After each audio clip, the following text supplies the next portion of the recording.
Doing the electric chair, but this time to a sweep, because the submission fails for us, okay? They're too flexible, or they just acquiesce to sweep, which happens a lot of times. So again, we'll start from half guard smash, and we'll go to the lockdown. So he's got crossface, he's got underhook, he's got the dominant position.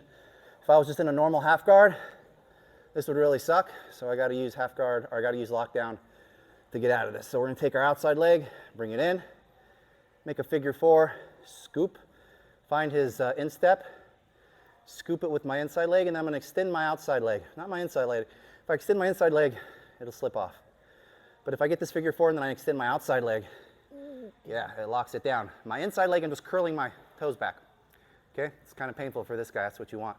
Now to get this underhook, okay, I'm gonna do the whip down technique. I'm gonna bring my knees up to my chest, push his body that way, and that makes him post, okay?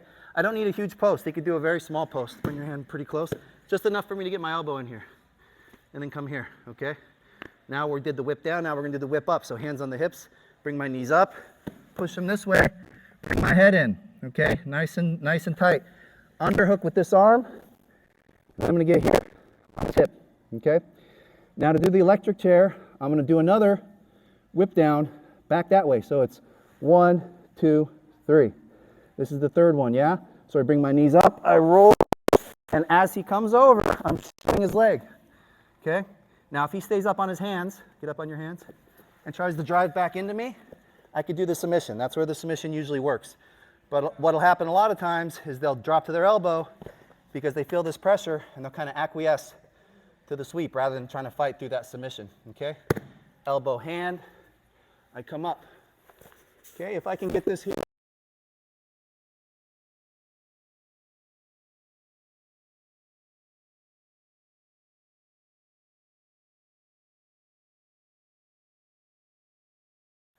You just hold the guy there for a while and cook him for a minute. So again, Scott, there we go. Bad news for me. If I'm just chilling here, he can hold me here for as long as he wants. He's got his head tight. I can't get my underhook back, okay? So we have to have the lockdown. Bring my outside leg in, figure four it, find the instep, extend my outside leg. Okay, whip up that way. He plants, come to the hips. We whip up the other way, and then we come right under here. Okay, this hand here. Now, I'm gonna whip up one more time, or do another whip down, bring my knees up. As I come here, look, I shoot my arm up to shelve his arm. Come up to my elbow. If he wants to try to fight back into it, I can hip down and straighten. Sam's super flexible, so I don't know if he'll tap, but look, that did make him collapse his arm. Because when they're up on their hands, it hurts. The more downward pressure you give, the more they're gonna instinctively wanna go away from it, and the more they're gonna wanna collapse their arm, yeah, and give you that sweep. So you'll probably turn this into a sweep. So I'm on my elbow, up to my hand, come up here, look for his head, put him in kind of like a little bit of a cradle here, bring my out.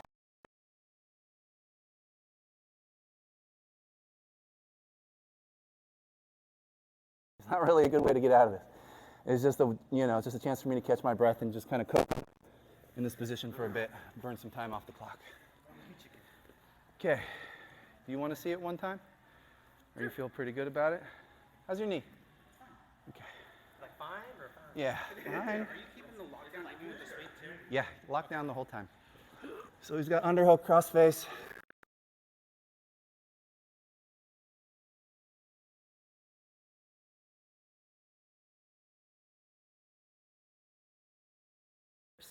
And then we whip and bump the other way.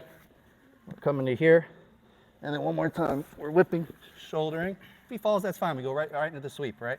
If he falls, some people will.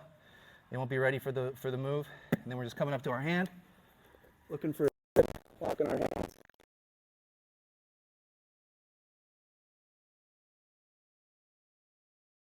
All good? Okay, let's run it. 1, 2, 3.